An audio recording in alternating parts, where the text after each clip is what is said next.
కొణిదెల పవన్ కళ్యాణ్ అనే నేను Pawan Kalyan next CM అవడం కష్టమేనా? రాష్ట్ర రాజకీయాలు ఎలా ఉన్నాయో పక్కన పెడితే ఒక్కసారి నెల్లూరు జిల్లా రాజకీయాల మీద లైట్ వేస్తే చాలా ఆసక్తికరమైన చిత్రం కనిపిస్తోంది.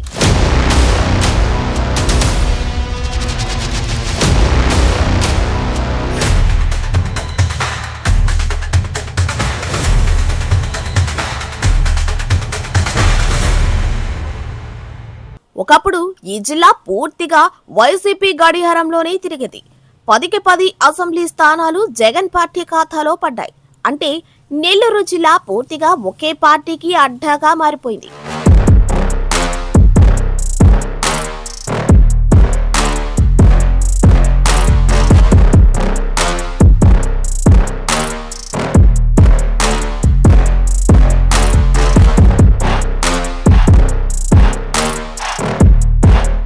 కానీ రాజకీయాల్లో గాలి ఎప్పుడు ఎలా మారుతుందో ఎవరికీ తెలియదు. ఆ తర్వాత వచ్చిన ఎన్నికల్లో అదే జిల్లా మరోసారి తిరగబడింది. 10కి 10 స్థానాలు టీడీపీ ఖాతాలోకి వెళ్లిపోయాయి.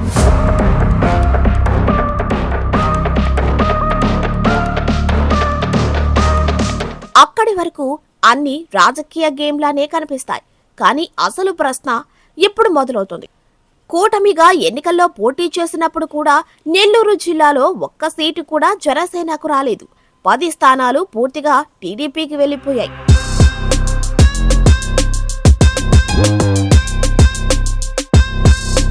సరే, అది కూటమి రాజకీయాల భాగం అనుకుందాం. కానీ ఇప్పుడు పరిస్థితి ఎలా ఉంది? నెల్లూరు జిల్లాలో జనసేన జెండా కనిపించే పరిస్థితి ఉందా? ఏ నియోజకవర్గంలో చూసినా కేడర్ బలంగా కనిపించదు. ఇన్ఛార్జి ఎవరు అన్నది కూడా చాలా చోట్ల క్లారిటీ లేదు. కొన్ని చోట్ల నేనే ఇన్ఛార్జ్, నేనే నాయకుడు అని చెప్పుకునేవారు 2-3 కనిపిస్తున్నారు.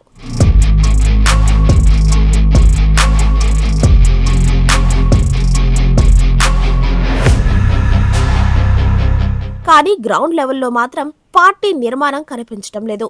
పేరుకి కొన్ని నామినేటెడ్ పోస్టులు ఇచ్చారు.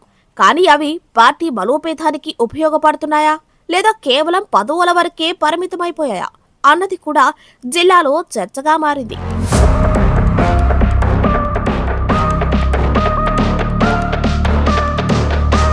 ఇంకో పెద్ద సమస్య ఏమిటంటే నెల్లూరు జిల్లాలో జనసేన వర్గాలు ఎవరికి వారే యమునా తీరే అన్నట్లుగా ఉన్నాయి. ఒకే పార్టీ అయినా ఒక్క దిశలో నడిచే దాయకత్వం కనిపించడం లేదు. ఇలాంటి పరిస్థితుల్లో ఒక పెద్ద ప్రశ్న వస్తోంది. మొత్తం జిల్లాలో 10 అసెంబ్లీ స్థానాలున్నాయి. రేపు ఎన్నికలు వస్తే ఆ 10 స్థానాల్లో జనసేన నుంచి పోటీ చేసే బలమైన నాయకులు ఎక్కడున్నారు? ఎవరిని నిలబెడతారు? ఎవరి పేర్లు ప్రజలకు తెలుసు? కనీసం మేజర్ సిటీ అయిన నెల్లూరు సిటీలో కూడా పార్టీ బలంగా కనిపించకపోతే జిల్లాలో జెండా ఎగరవేయటం ఎలా సాధ్యం? అందుకే ఇప్పుడు కొందరు రాజకీయ విశ్లేషకులు ఒక ప్రశ్న వేస్తున్నారు. ఇలా కొనసాగితే పవన్ కళ్యాణ్ నిజంగా సీఎం అవుతారా? ఎందుకంటే సీఎం కావాలంటే కేవలం అభిమానులు సరిపోదు. ప్రతి జిల్లాలో బలమైన పార్టీ నిర్మాణం కావాలి, కేడర్ కావాలి, స్థానిక నాయకత్వం కావాలి, గ్రౌండ్ లెవెల్ నెట్వర్క్ కావాలి. ఇవి లేకపోతే ఎంత పెద్ద క్రేజ్ ఉన్నా అది ఎన్నికల్లో ఓట్లుగా మారటం చాలా కష్టం. అందుకే చాలా మంది ఇలా అంటున్నారు, రేపు ఎన్నికలు వస్తే మళ్లీ కూటమి రాజకీయాలే జరిగే అవకాశం ఉంది. అప్పుడు మళ్లీ పవన్ కళ్యాణ్ కు డిప్యూటీ సీఎం హోదా లేదా కీలక మంత్రి పదవి రావచ్చు. కానీ సొంత బలం మీద సీఎం అయ్యే దారి మాత్రం ఇంకా చాలా దూరంగా ఉందని పొలిటికల్ వర్గాల్లో చర్చ జరుగుతోంది. పవన్ కళ్యాణ్ మొన్న అసెంబ్లీలో ఒక మాట చెప్పాడు. వైసీపీ ఎమ్మెల్యేలు 11 మంది అయినా 1100 మందిలా ఉన్నారని. ఇప్పటికీ కూడా వాళ్ళ సభ్యులు తక్కువ 11 మంది అయినప్పటికీ కూడా వాళ్ళు ఒక 1100 మంది ఉన్నట్టుగా వాళ్ళు మాట్లాడుతూ ఉంటారు. మరి నెల్లూరు జిల్లాలో జనసేన మాత్రం పరిస్థితి ఎలా ఉంది? 10 స్థానాలున్న పార్టీ బలం సున్నాలా కనిపిస్తోంది. అయితే ఇది ఎందుకు ఇలా జరిగింది? పార్టీ నిర్మాణంలో లోపమా? స్థానిక నాయకత్వం బలహీనమా? లేక జిల్లాపై సరైన ఫోకస్ లేకపోవడమా? ఇప్పుడైనా పవన్ కళ్యాణ్ నెల్లూరు జిల్లాపై ప్రత్యేక దృష్టి పెడతారా? కేడర్ను రీబిల్డ్ చేస్తారా? లేకపోతే నెల్లూరులో జనసేన జెండా కేవలం సోషల్ మీడియా వరకే పరిమితమవుతోందా అనేది ఇప్పుడు రాజకీయంగా పెద్ద ప్రశ్నగా మారింది.